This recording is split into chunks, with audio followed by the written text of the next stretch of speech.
My mother-in-law didn't see me in the hallway. She was on the phone. The allergic reaction will look natural. I put peanut oil in his lunch. The boy will be gone by dinner. My son is deathly allergic. I didn't scream. I walked to the kitchen, switched his lunchbox with my sister-in-law, said nothing, smiled at dinner. 3 hours later, an ambulance arrived. IT wasn't for my son. Before we begin, please subscribe to Infidelity Tales Lab for more stories. Now, let's begin. Grant Morris had learned to read people the way others read books. Carefully, between the lines, searching for the truth beneath polite smiles and rehearsed words. It was a skill he developed during his 12 years as a forensic accountant, tracking financial deception through corporate mazes.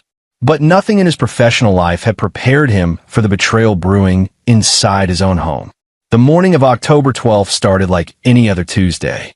Grant woke at 6, showered, and found his 4-year-old son, Ethan, already awake, building a tower of blocks in the living room of their Cleveland home.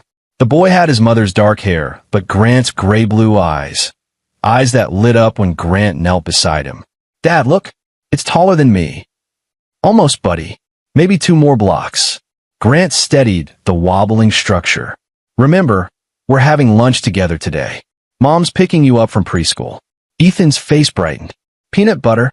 "No, champ. Never peanut butter." Grant's voice remained gentle, but firm. "Remember what the doctor said?" "I know. I'm allergic. It makes me sick." Ethan pronounced the word carefully, the way his allergist had taught him. Deathly allergic was the technical term. Anaphylaxis that could kill him in minutes without an EpiPen. Grant and Danielle had drilled it into everyone. No peanuts, no tree nuts. Check every label twice. Grant had married Danielle Brooks 4 years ago, 6 months before Ethan was born. She worked as an elementary school teacher, patient and nurturing, everything he'd wanted in a partner. But marriage to Danielle meant joining the Brooks family, a prospect that had seemed manageable until they all moved in together. 18 months ago, Danielle's mother, Bertha Brooks, lost her house in a reverse mortgage scheme. Grant had offered to help her find an apartment, but Danielle insisted they take her in. "She's family, Grant. She raised me alone after Dad died. We can't abandon her." 6 months later, Danielle's younger sister, Christina, moved in too after losing her job as a pharmaceutical sales rep and going through a messy divorce. Their 4-bedroom house suddenly felt cramped. Grant headed to the kitchen where Danielle was packing Ethan's lunch. Turkey sandwich, apple slices, juice box, and the allergen-safe cookies they bought from a dedicated facility. She looked tired, dark circles under her eyes. "Rough night?" he asked. Mom was up until 2 watching those crime shows. The volume was so loud. Danielle sealed the lunch container with practiced efficiency. I asked her to use headphones, but she says they hurt her ears. It was always something. Bertha complained about the thermostat, the grocery choices, the noise from Ethan's toys, the way Grant disciplined, or didn't discipline, his son. Last week, she'd accused him of being too soft and predicted Ethan would grow up disrespectful. Grant had bitten his tongue, as he always did. Christina was different, quieter, but there was something calculating in her silence. She rarely worked, claiming to apply for jobs while spending hours on her phone or taking long drives to clear her head.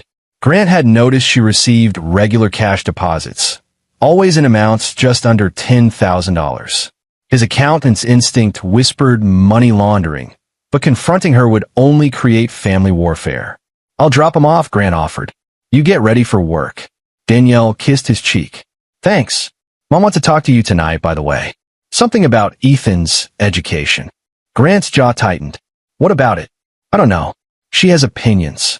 Danielle's tone suggested she was tired of mediating. "Just hear her out, okay?" At the preschool, Grant watched Ethan run toward the playground, his Spider-Man backpack bouncing. Mrs. Chun, the teacher, waved from the entrance. "See you at pickup, Mr. Morris." "Actually, my wife's coming today. Special lunch at home." "Lucky Ethan. We'll have him ready at noon." Grant drove to his office downtown, a converted warehouse loft that housed his independent consulting firm. He'd left the corporate grind 3 years ago to work fraud cases for small businesses.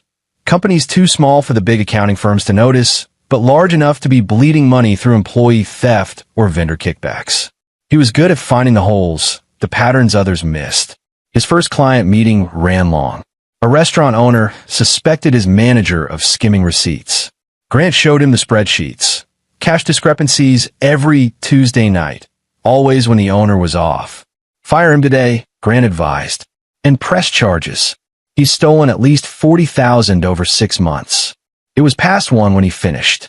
His phone showed no messages from Danielle. He called her. "Hey," she answered, sounding distracted. "What's up? How was lunch with Ethan?" A pause. "Grant, what are you talking about?" "I'm in the middle of a parent-teacher conference." His stomach dropped. "You didn't pick him up?" "No. You said you were doing it."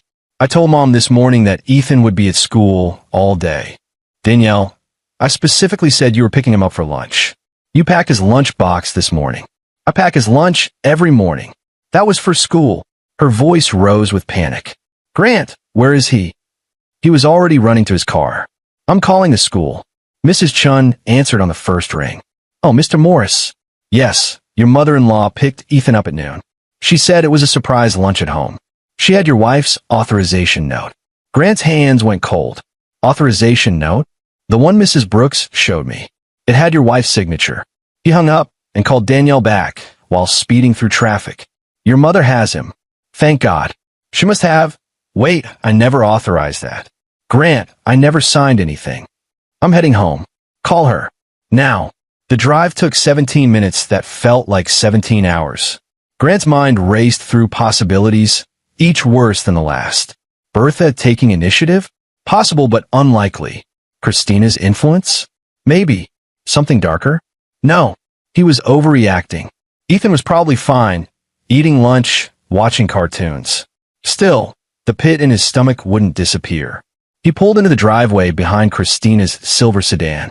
The house was quiet. Too quiet. Grant used his key, stepped into the foyer, and heard Bertha's voice from the kitchen.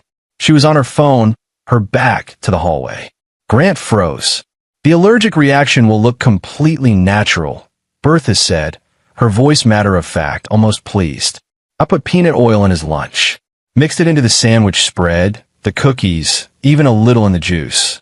The boy will be gone by dinner. The hospital will call it tragic, accidental. Everyone will blame the school or a restaurant." Grant's vision narrowed. His breath stopped. Every instinct screamed to rush in, to grab Ethan, to call 911. But his analytical mind took over, the same mind that had solved countless fraud cases by staying calm, gathering evidence, thinking 3 moves ahead. Bertha continued. "Christina has everything ready on her end.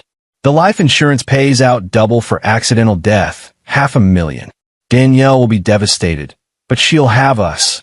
And the house will finally be peaceful without that brat and his father." She laughed. Actually laughed. Grant moved silently back to the entrance, then walked heavily toward the kitchen, calling out, "Bertha, I'm home early." He made sure she heard his footsteps, giving her time to end the call. When he entered the kitchen, she was sliding her phone into her pocket, a smile plastered on her face. "Grant, what a surprise. Ethan's in the living room, watching his show. Where's his lunch?" Grant kept his voice casual, even friendly. "Oh, I made him a special sandwich. He loved it." She gestured to the empty plate on the counter. "My secret recipe." Grant felt ice water in his veins. Ethan had eaten it. His son had eaten poison. He had minutes, maybe less. But showing panic would alert Bertha, might make her flee or destroy evidence. "That's great," Grant said. "Actually, I forgot my lunch at the office. Do we have any leftovers?" "There's containers in the fridge. Help yourself." Grant opened the refrigerator. Inside were 3 identical containers, the kind Danielle used for Ethan's school lunches. His wife was meticulous, always preparing extras. He pulled out all 3, examining them. 2 had sandwiches with normal color. 1 had bread that looked slightly darker, oilier. The peanut oil. Christina walked in from a garage, carrying shopping bags. She stopped when she saw Grant, her expression flickering from surprise to something guarded. "Christina," Grant said pleasantly, "I'm starving. Which of these lunches is yours?" She glanced at Bertha, then at the containers. The one on the left." "Why?" "Just don't want to steal Mom's food." He smiled, closing the containers and putting two back. He kept the oily sandwich. Actually, this one looks better. Turkey's my favorite. That's mine. Christina reached for it, but Grant had already opened it. You don't mind sharing with your brother-in-law, do you? He held it up, examining the bread. Wow, what kind of spread is this? Smells nutty. Bertha's face went pale.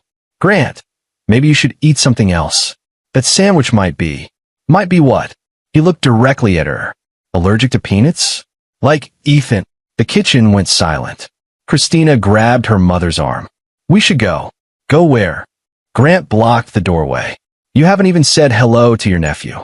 He's right in the living room. The boy you tried to murder. That's insane, Bertha hissed. You're insane. Am I? Grant pulled out his phone. Should we call 911? Have him test this sandwich? Or maybe I should feed it to you first. See if it's really as harmless as you claim. Bertha lunged for the container, but Grant stepped back.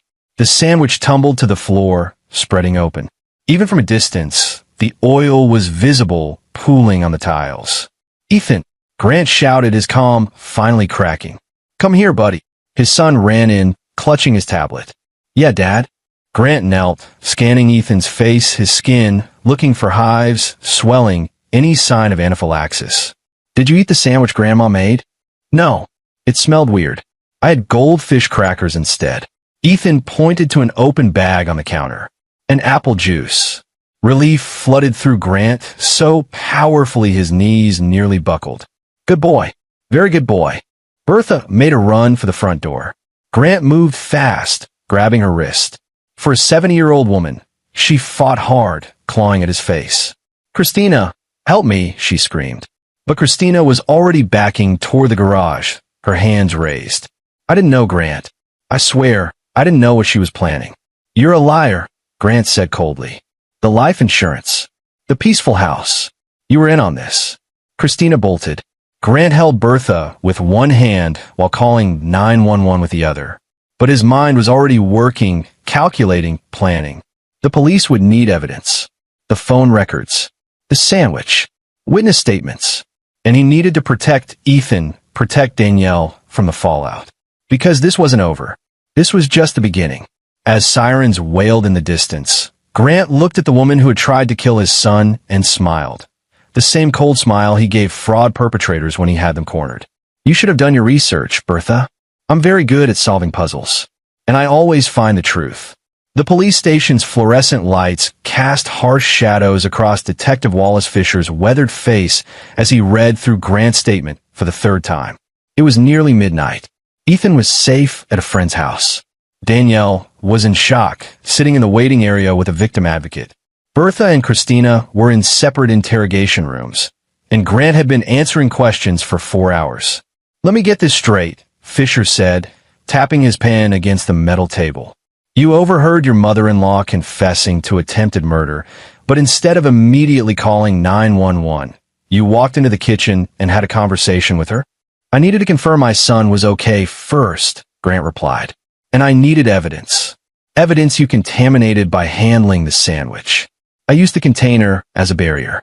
My fingerprints aren't on the food itself. Grant had thought about this during the drive home. The peanut oil is still testable. Her phone records will show the call.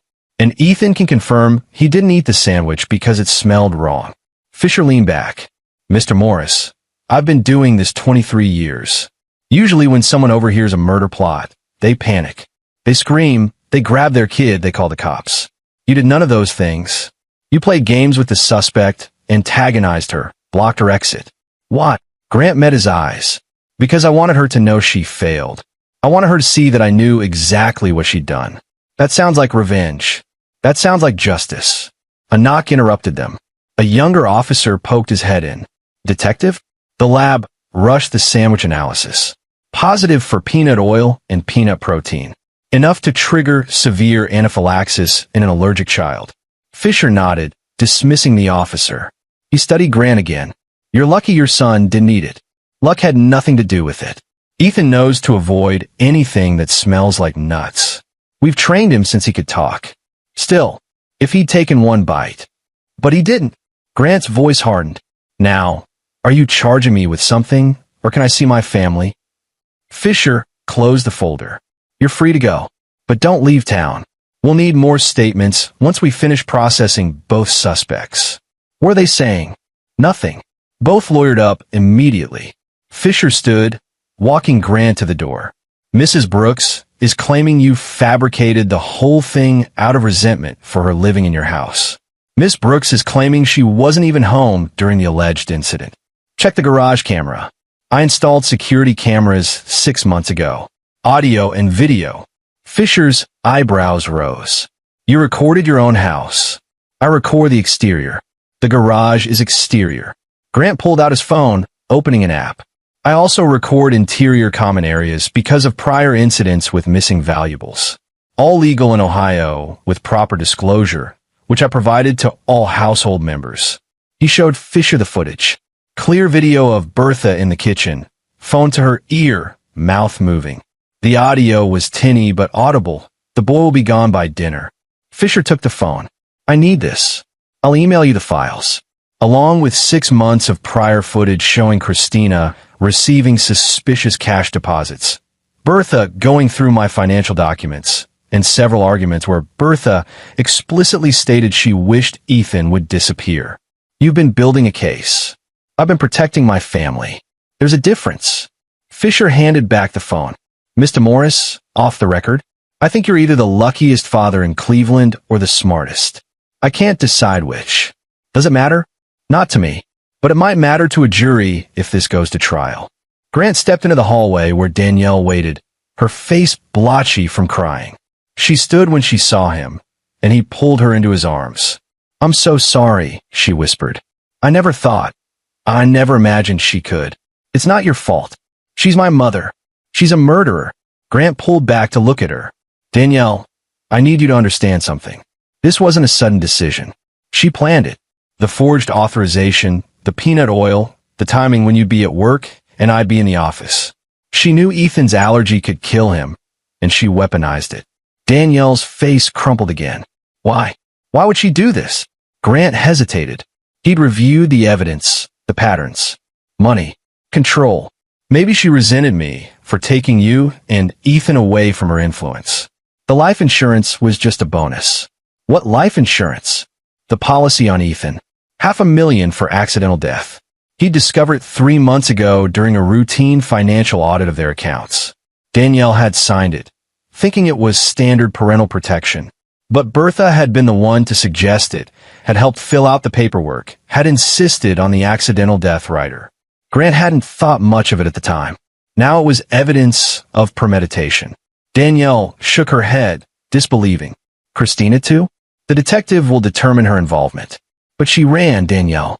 Innocent people don't run. They drove to pick up Ethan from the Parker's house. Grant's colleague Brian Parrish and his wife had taken the boy without questions, understanding only that there was a family emergency. Ethan was asleep on their couch, curled up with their golden retriever. He's been fine, Mrs. Parrish said quietly. Asked about you a few times, but we distracted him with movies and popcorn. Is everything?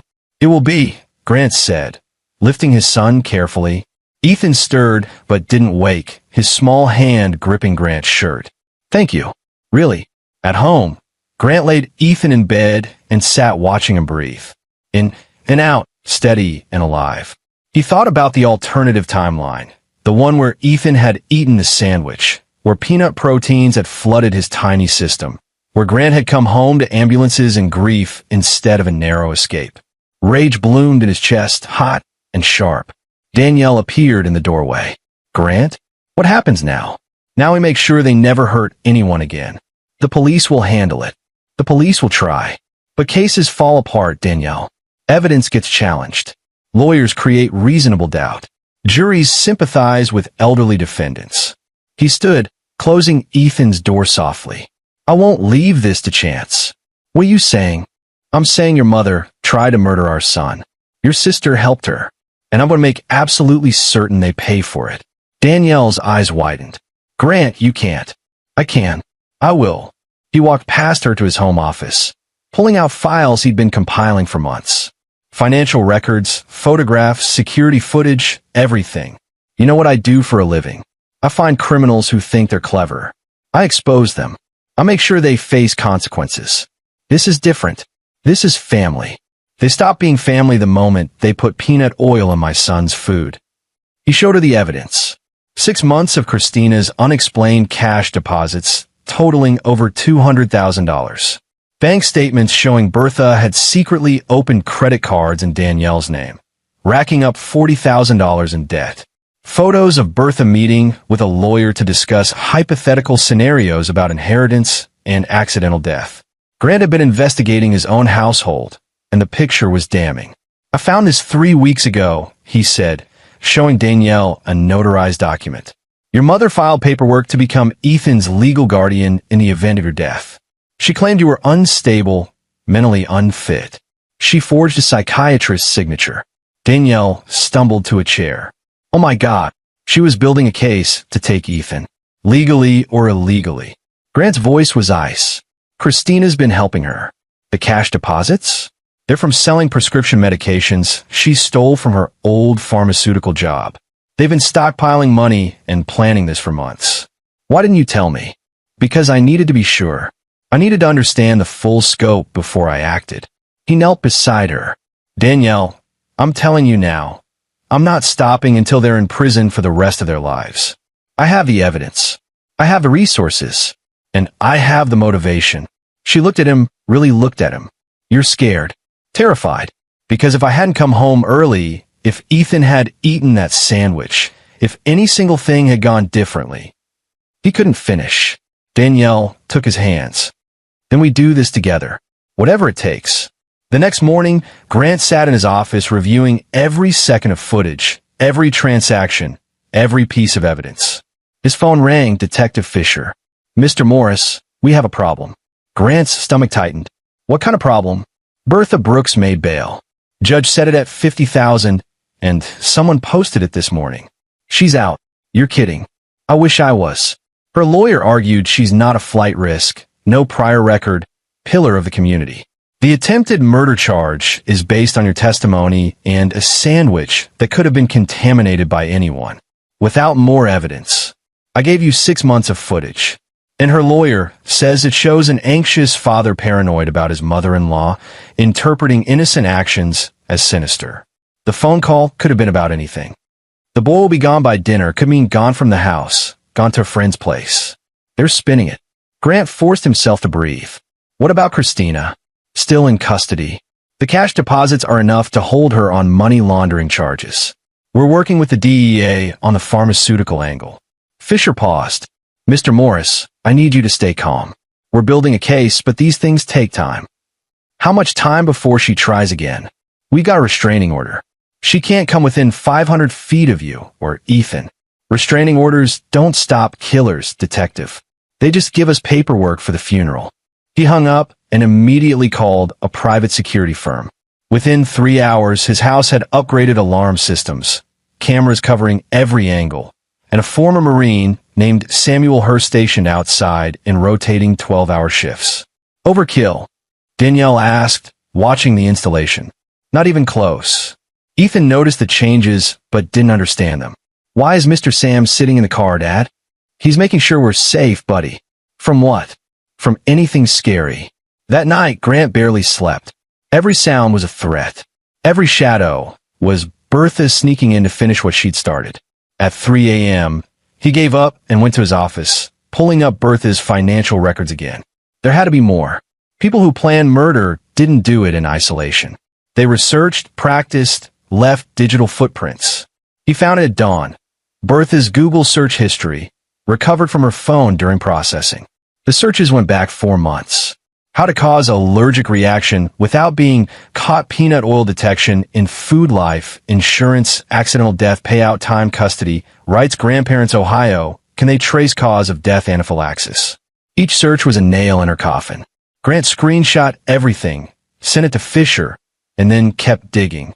Bertha had also been active on a forum for wronged grandparents, posting under a pseudonym about how her daughter had married a controlling man who kept her grandson away from her. Other users had offered advice, some disturbingly violent. One user, Justice Seeker 88, had sent her private messages. Grant couldn't access them directly, but the timestamps matched up with Bertha's escalating behavior. He cross-referenced the username. Sloppy criminals often used the same handles across platforms. Justice Seeker 88 appeared on several sites, including one where they discussed methods of correcting family problems through natural-seeming accidents. Grant sent everything to Fisher, then contacted a cybersecurity expert he'd worked with on fraud cases. I need you to trace this user. Find out who they are, where they post, what else they've said. Budget is unlimited. By afternoon, he had a name, Jason Browning, a former insurance investigator from Cincinnati with a history of fraud and a grudge against his own family. Browning had been coaching Bertha, encouraging her, validating her resentment. Another co-conspirator. Grant compiled the evidence and sent it to Fisher with a note. This goes deeper than we thought. Fisher called back within an hour. Morris, you're doing our job for us. Then arrest Browning. We are. Cincinnati PD is picking him up now. A pause. You should have been a detective. I prefer numbers. Less ambiguous. Right. Listen, the prosecutor wants to meet with you. They're considering upgrading the charges based on this new evidence. Conspiracy, premeditated attempted murder, possibly even terrorism if we can prove Browning was involved in other cases. When? Tomorrow, 2 p.m. Grant hung up and finally allowed himself a moment of satisfaction. The net was tightening, but Bertha was still out there, still free, still dangerous. That evening, Danielle received a text from an unknown number. You chose him over your own blood. You'll regret it.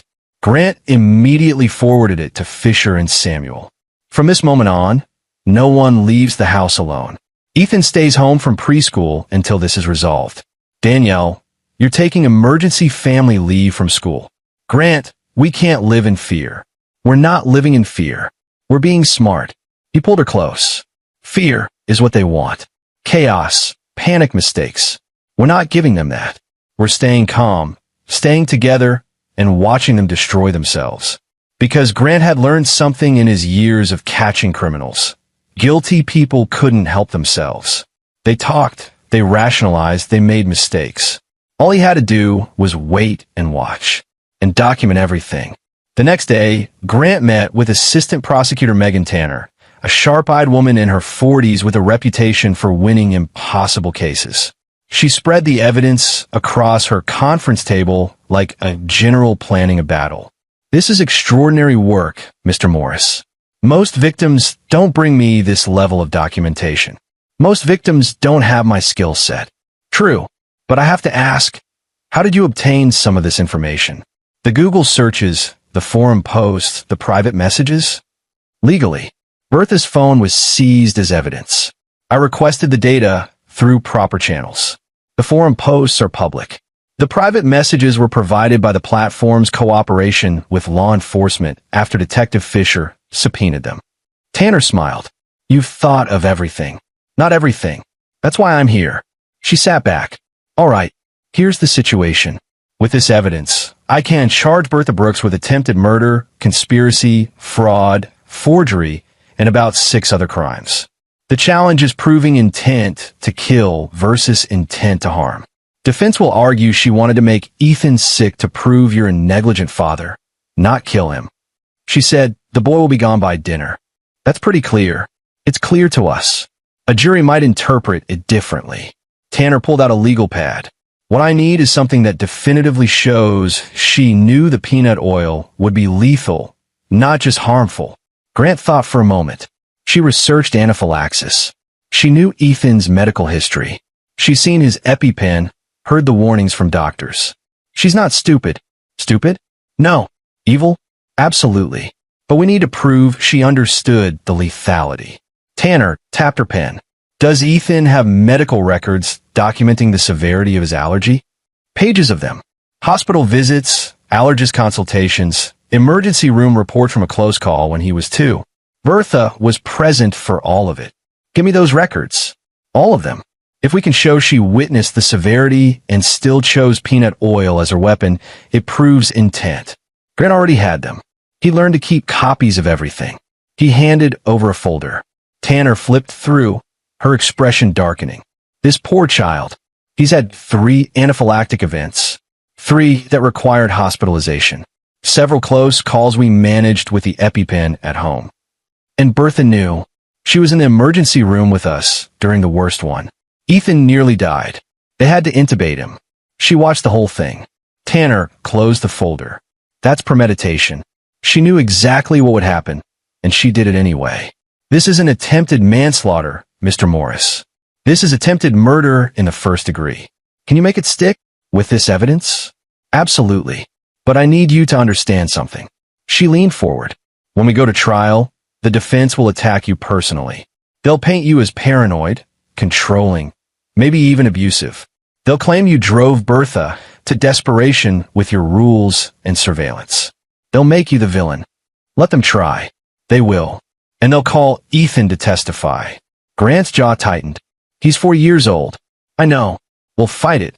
But the defense has the right to question him. It'll be gentle, in chambers with a child advocate, but still. She met his eyes. Are you prepared for that? No parent is prepared to watch their child relive trauma. But if that's what it takes to put her away, then yes. Tanner nodded slowly. All right. We move forward aggressively. I'll have the grand jury convene next week for the murder charge. In the meantime, I want you to keep doing exactly what you're doing. Document everything, stay vigilant, and don't engage with Bertha or Christina directly. What about Browning? He's cooperating. Gave us everything in exchange for a reduced sentence. Turns out he's been coaching several people in accident planning. We're looking at a much bigger conspiracy. She gathered her files. Mr. Morris, you did more than save your son. You may have broken up an entire network. Grant stood to leave, then paused. Prosecutor Tanner, what's your honest assessment? Will she go to prison? With this evidence, the searches, the witnesses, and Browning's testimony, she'll die in prison, Mr. Morris. I'll make sure of it. The grand jury indicted Bertha Brooks on attempted murder in the first degree, conspiracy, fraud, forgery, and child endangerment. Christina Brooks was indicted on conspiracy, money laundering, and pharmaceutical theft. Both were remanded to custody without bail. Grant watched from the courthouse gallery as Bertha was led away in handcuffs, her face a mask of fury. She locked eyes with him across the room and mouthed something that looked like "You'll pay." He mouthed back, "You already are." Danielle squeezed his hand. Is it really over? The criminal case is starting. But yes, the immediate danger is over. They walked out into October sunshine. Ethan was waiting with Samuel at a nearby playground, oblivious to the legal machinery grinding his would-be killer into dust. He waved when he saw them. "Dad, watch me on the slide." Grant watched his son climb, slide, laugh. For years old and alive. It was enough. Almost. That night, Grant pulled out another set of files. Civil litigation. Bertha and Christina had assets. The house Bertha lost, yes, but also bank accounts, retirement funds, a small inheritance from Danielle's late father. Grant was going to take every penny. He drafted a lawsuit, wrongful death claim. Even though Ethan survived, the attempt counted. Emotional distress, fraud, theft of identity, defamation.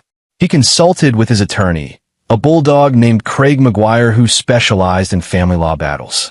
"You want to destroy them financially," McGuire observed. "I want to make sure they have nothing left when they get out of prison.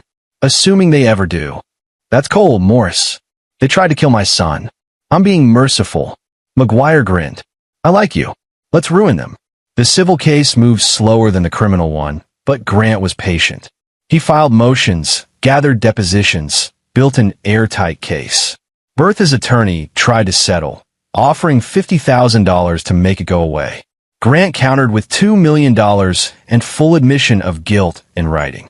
They refused. Fine. They'd go to trial. Grant would win both cases, criminal and civil, and Bertha would spend her final years in prison, penniless and forgotten. But something nagged at him. The pieces fit too well, the conspiracy too neat. Bertha wasn't that smart.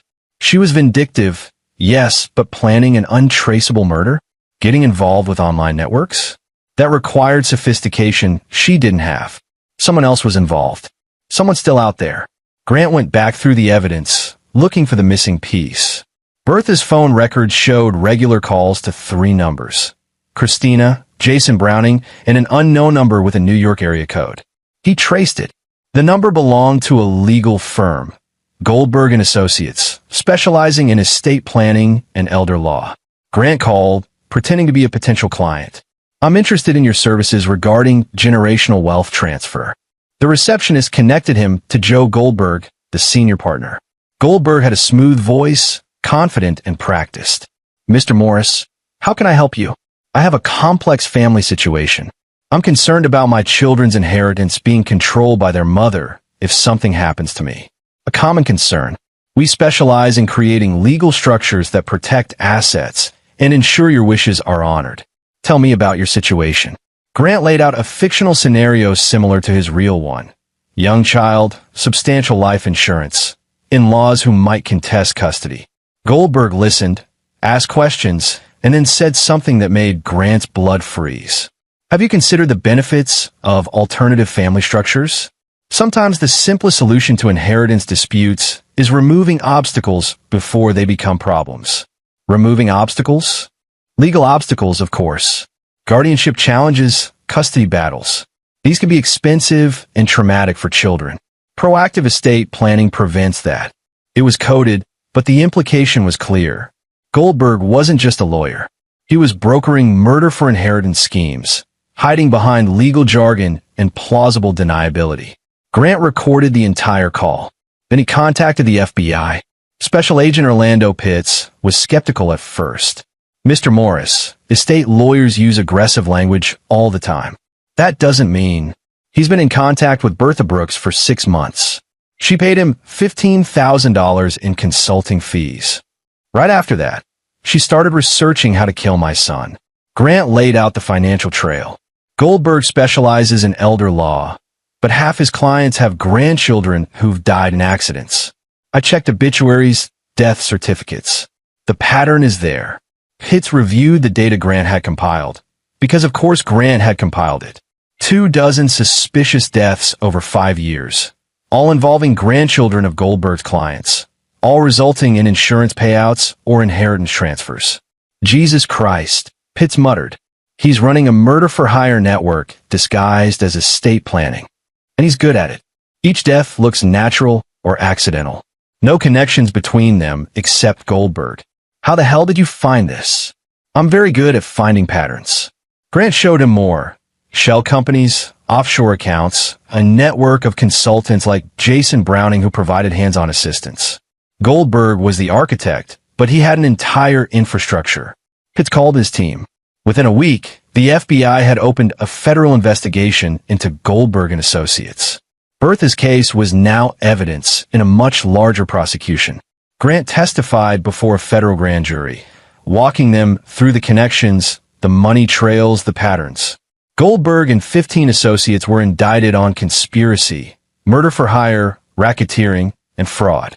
The case made national news. Lawyers' deadly estate planning. How one attorney helped grandparents kill for inheritance. Grant watched the coverage with grim satisfaction. Ethan was safe.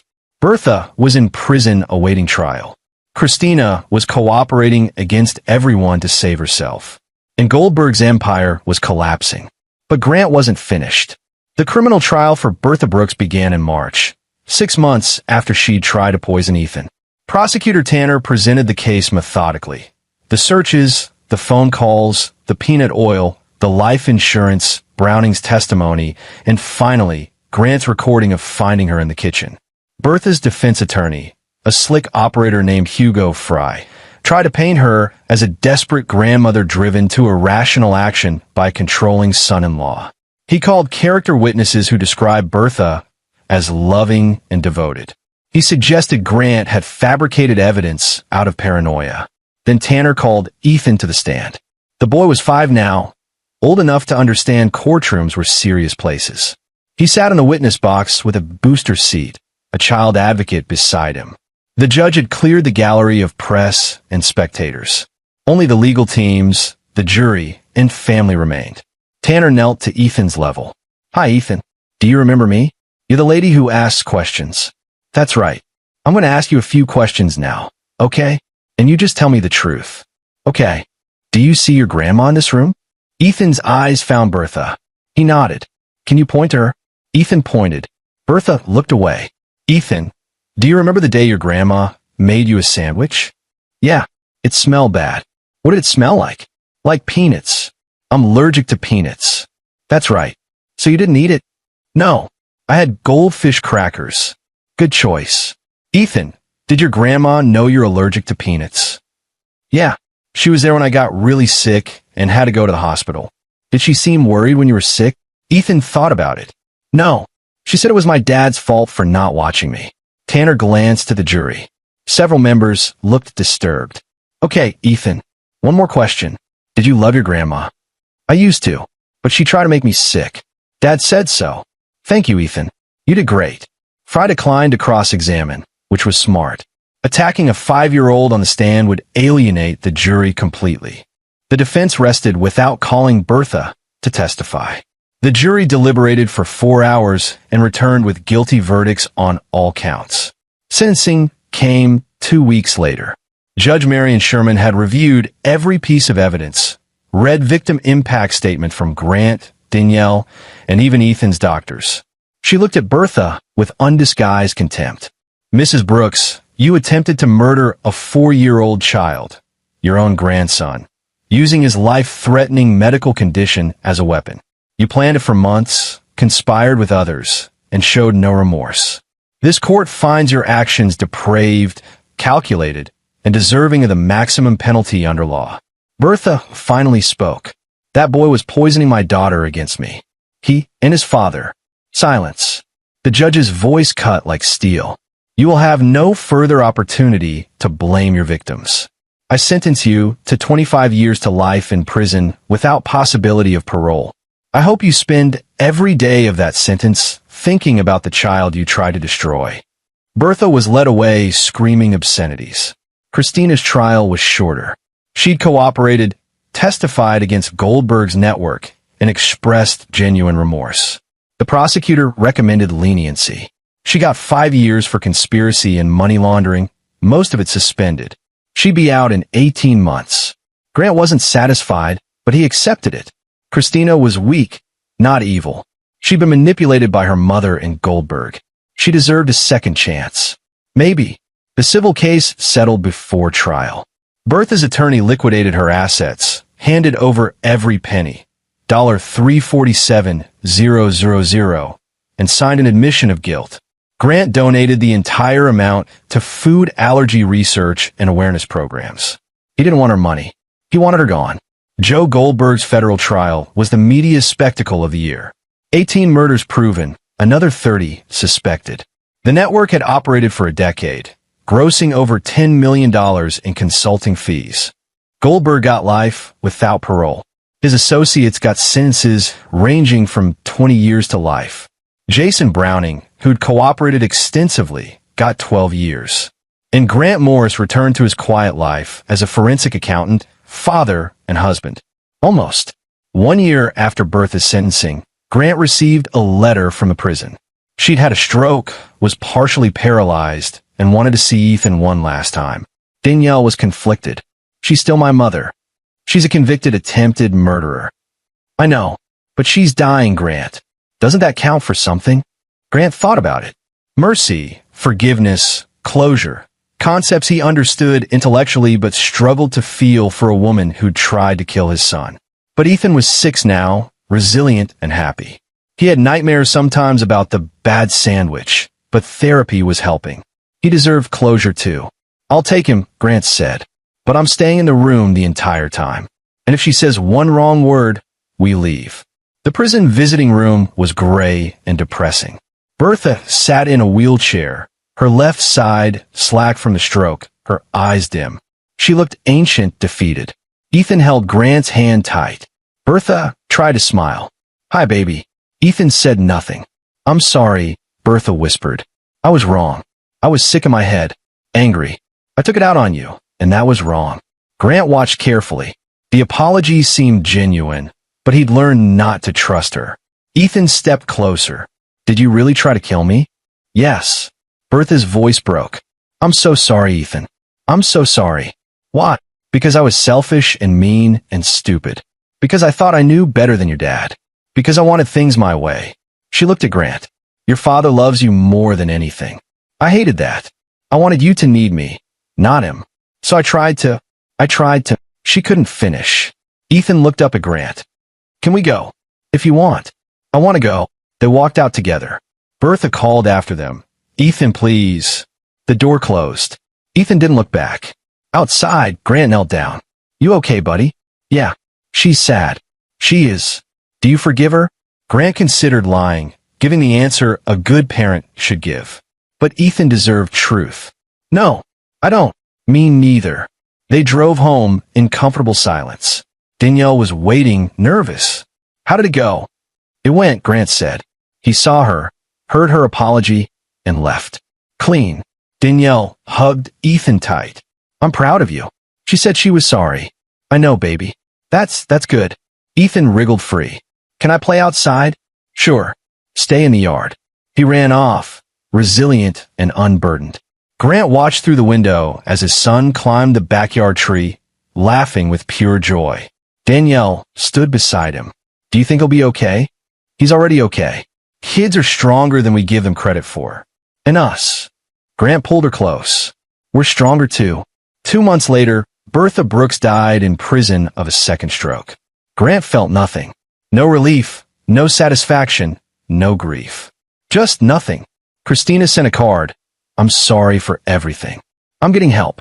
I hope one day you can forgive me. Grant filed it away. Maybe one day. Not today. Life returned to normal. Ethan started first grade. Danielle went back to teaching. Grant took on new cases, exposing fraudsters and embezzlers with his usual precision. But he never stopped being vigilant. He checked Ethan's food, monitored who came to the house, kept the security cameras running. Some scars didn't heal. They just became part of you. One evening, Ethan asked, Dad, why did Grandma want to hurt me? Grant had known this question would come eventually. Because she was sick, Ethan. Not sick like a cold. Sick in her mind. She couldn't see clearly, couldn't think right. So she made terrible choices. Will I get sick like that? No, buddy. That's not how it works. How do you know? Because you're kind and smart and you think about other people. Grandma only thought about herself. Grant ruffled his hair. You're going to be fine. Better than fine. Ethan seemed satisfied.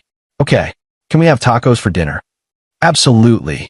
Later that night, after Ethan was asleep, Grant stood in his office looking at the files from the case. Everything was archived now, evidence preserved for history. He thought about burning it all, letting go completely. But he didn't, because the truth mattered. The record mattered. And if Ethan ever wanted to know the full story, wanted to understand what his father had done to protect him, it would be here. Grant Morris had spent his career finding the truth in numbers, exposing lies hidden in spreadsheets and bank statements. He'd always believed that truth and justice were worth fighting for, worth sacrificing for. He'd proven it by saving his son, and that was enough. Grant closed the files, turned off the light, and went to bed beside his wife. Tomorrow would bring new challenges, new cases, new battles. But tonight, his family was safe, his son was alive, and justice had been served. Tomorrow could wait. And there you have it. Another story comes to an end. What did you think? I'd love to hear your thoughts in the comments below. If you enjoy this story, consider joining our community by subscribing. It means the world to us. For more stories like this one, check out the recommended videos on screen. And I'll see you there.